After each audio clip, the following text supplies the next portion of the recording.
Hi everyone, Allie here from The Family Meeple. Welcome back to our 2022 Advent Calendar board game countdown. Today we're going to be talking about number 22 on the list. If you're not familiar with this series, I have been counting down the top 24 new to me games that I played in 2022. To make the list, the game just had to be something that I had not played before this year. It doesn't necessarily have to be games that are from 2022. It can be from any year, as long as I played it this year for the first time. So if you want to see the earlier videos, number 24 and 23, you can check out the links in the description to start over at the beginning. But without further ado, number 22 on the list for this year is Eco's First Continent. This game was designed by John D. Clare. It has artwork from Sabrina Miramon and was published by AEG Games. Eco's First Continent is another game that I actually do not own. It is not in my collection. I played Eco's First Continent at the Dice Tower Retreat in September for the first time. This game was taught to me by Camilla Cleghorn. It was one that I actually requested that she teach while we were down there because I know it's one of her favorites as well.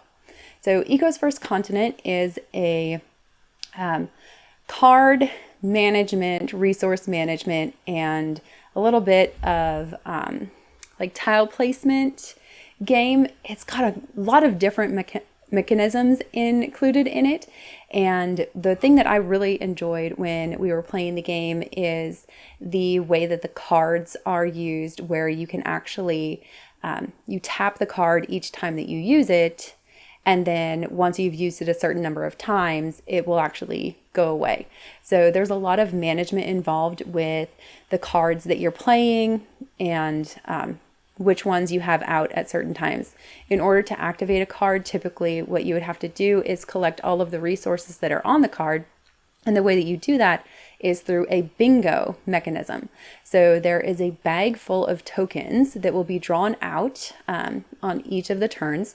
And if you have one of those symbols on one of your cards in front of you, you can mark that off with a marker.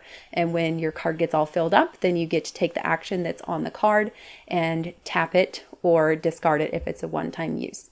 You can do lots of different things with the cards, including adding landscape tiles out into the main area that everyone is actually interacting with. So it's a communal board that you're building out. You can also add animals out into the different landscapes. You can add mountains and trees and different items that you would need to score based on the cards that are in your hand. It's very dynamic because the players are all changing the board out in the center as you're playing. And so you may have something set up the way that you want it to score a certain card. And then by the time you've finished that card out and have it complete, the board state has completely changed.